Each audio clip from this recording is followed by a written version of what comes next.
Para Brahmaya Vidmahi Shiva Tattvaya Dhimahi Tanno Mohan Prachodayat. Om Para Brahmaya Vidmahi Shiva Tattvaya Dhimahi Tanno Mohan Prachodayat. Om Para Brahmaya Vidmahi Shiva Tattvaya Dhimahi Tanno Mohan Prachodayat. Om Gam Ganeshaya Namah. Om Trayambakam Yajamahi Sugandhim Pushtivardanam Urvarukamiva Bandhanan Mrityormukshiyamamritat. Om Trayambakam Yajamahi Sugandhim Pushtivardanam Urvarukamiva Bandhanan Mrityormukshiyamamritat. Om Trayambakam Yajamahi Sugandhim Pushtivardanam Urvarukamiva Bandhanan Mrityormukshiyamamritat. Om Haurim Baglamukhi Hum Fat Swaha. Om Haurim Baglamukhi Hum Fat Swaha. Om Haurim Baglamukhi Hum Fat Swaha. Om Shri Guru Datta. Om Shri Guru Datta. Om Shri Guru Datta. Om Namah Shivaya. Om Namah Shivaya. Om Namah Shivaya. Om Para Brahmane Namah. Om Para Brahmane Namah. Om Para Brahmane Namah. Om Para Brahmaya Vidmahi Shiva Tattvaya Dhimahi Tanno Mohan Prachodayat. Om Digambaraya Vidmahi Atri Putraya Dhimahi Tanno Datta Prachodayat.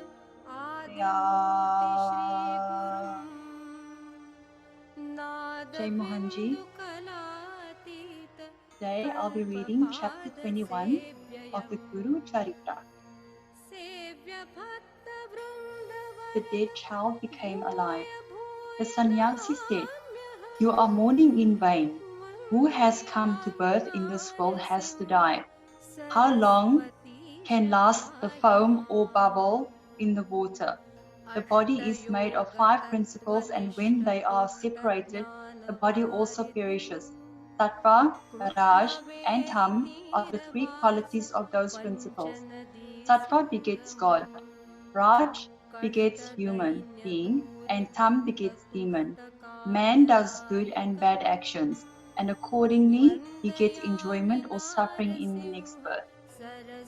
Being deluded by affection and greed, men have pleasures or miseries.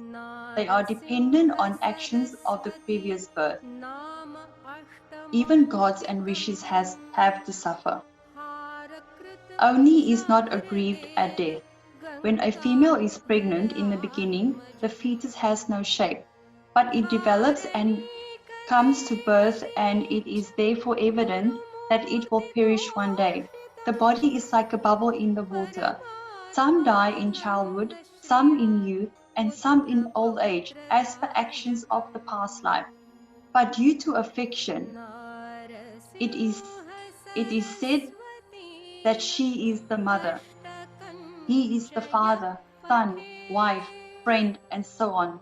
The body appears to be clean, but it is full of flesh, blood, urine, filth, etc. As one comes to birth, one's enjoyment and suffering are destined. No one has won victory over death. One sees treasure in dream, but of what use can it be in practical life? You had many lives in different eons. example, species, animals, birds, worms, human beings, etc. But how many of these can you recollect? If you had been a human being, can you tell me whose wife or daughter you have been? If you cannot know this, why do you mourn saying, my son? You give the corpse to the Brahmins for funeral. Hearing the advice of the sannyasi, the Brahmin said, you have advised me, but I am not satisfied, and if the fate is unchangeable, why one should adore God? If iron is not transformed into gold by the touch of Paris, the philosopher's stone, what is its significance? Being unfortunate, I adore Shri Guru. If one has fever, one goes to a physician and seeks relief by his medicine. Shri Narasimha Saraswati is the incarnation of Trimurti, the three gods. He blessed us by giving us sons with long lives. How can it be untrue? In the circumstances, why this calamity should befall me? Therefore, I have decided to give up my life. Hearing her decision, the sannyasi said, Shri Guru has blessed you to have sons, having long lives, and still your son has died. Then you should better go to the place of Audumbar with your dead child. Being encouraged in this fashion, she tied the body of her son at her back and came to Audumbar. She dashed her head on the padukas and began to mourn. As the night was approaching, the Brahmins again asked for the dead body, but she refused to give.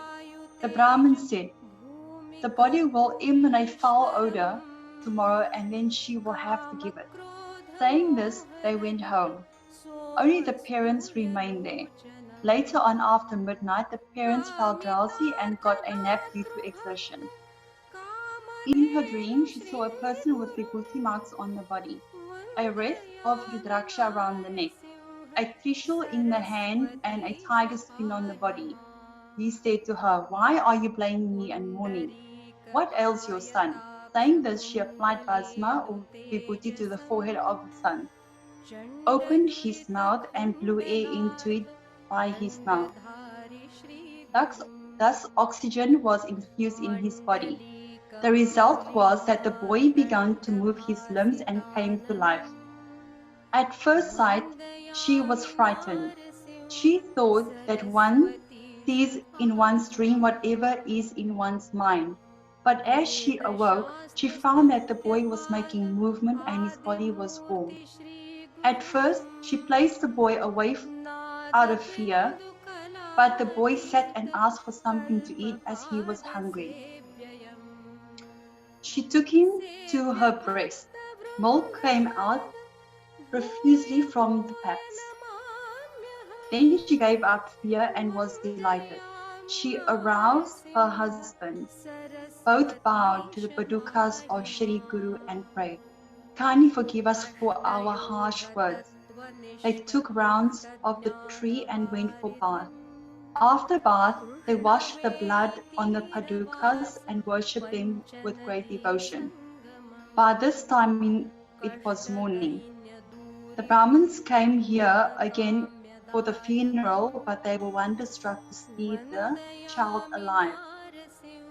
All were glad to see this miracle and praise the greatness of Shri Guru. Thank you. Om Para Brahmaya Vedmahi Shiva Tattvaya Dhimahi Tanno Mohanji Sampradaya.